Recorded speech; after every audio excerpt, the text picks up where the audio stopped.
In this video, you will learn to describe the various attack classifications such as passive attacks and active attacks.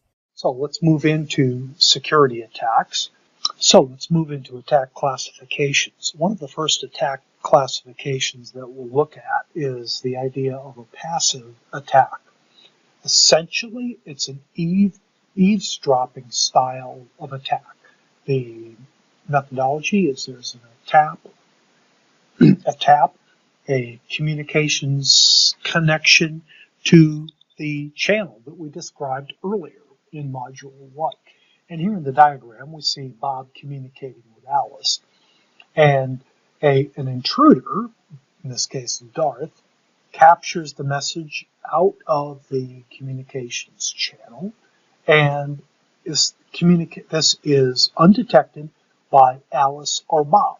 So the benefits of this attack, obviously, since it's not detected by Alice or Bob, is that the eavesdropping could occur for a long time, for a very long time, right? And so they can actually get the content of the messages, right? The second class of attack for passive attacks is traffic analysis. This is an attack, a style that doesn't look so much at the payload, but the frequency and the size of the messages. One of the great examples of this is during an earlier presidential administration. A local newspaper was monitoring the number of pizzas that were delivered after 7 p.m. to the White House. And the correlation was between a large number of pizzas being delivered after 7 p.m. and events of a national security nature occurring the next day. So this is actually traffic analysis in its most basic form. Very, very novel way to do that. So one of the questions that you'll see here on the slide is, do you think passive attacks are hard or easy to detect? Well, they're hard to detect because the message from Bob to Alice meets our security criteria. So what do I mean by that? That the messages are authenticated. So Alice can prove that the message is in fact from Bob. The message can be pass an integrity check because Darth, our interceptor, is only collecting the messages. He's not changing them. So there's no evidence that the message has been changed. We see, certainly examples of proving that when Bob says to Alice, let's go to lunch at 1, and both of them show up at lunch at 1, and consequently there's no evidence that that message has been modified. The confidentiality of that, of course, is violated because our interceptor, Darth, now has access to the message. Now, whether it's encrypted or not, like I said, that's another question.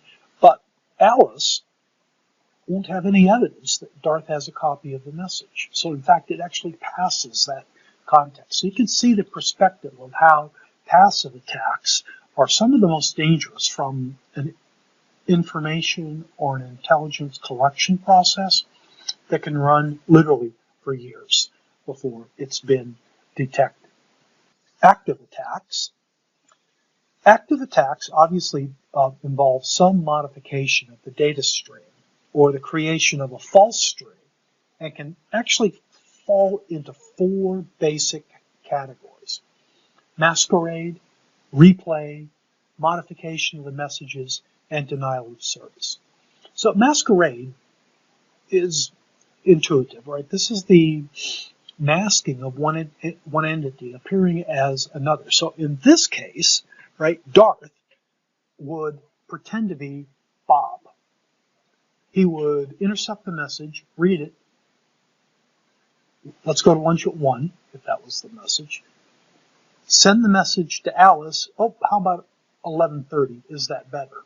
Alice thinks it's Bob, reports to lunch at 11:30. So that masquerading is extremely dangerous within this context. We talked about the replay of these messages.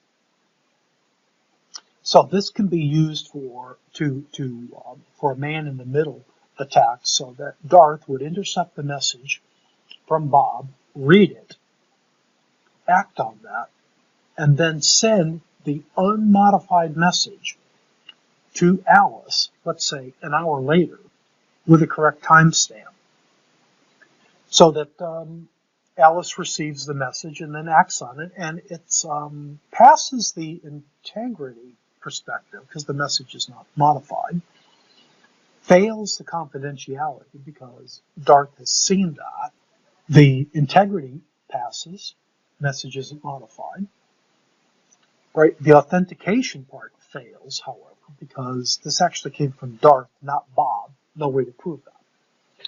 So, modification, right?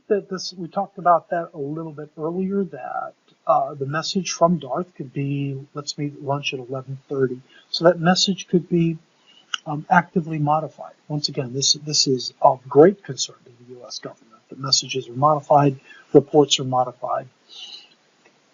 Significant effort to ensure the integrity of that. And then fundamentally, the last one, of course, is the denial of service, where the message actually just never gets through. So active attacks, right, are the opposite in terms of characteristics of passive attacks. Passive attacks are difficult to detect. However, active attacks have measures that are available that we can actually get a sense that there's an anomaly. It's difficult to prevent active attacks universally, absolutely, because of the diversity of the style of attacks that come through with that. So that's so the goal here, right, is to detect the active attacks early and to recover from any disruption or delays caused by the attacks. So two major attack classifications: passive attacks and active attacks.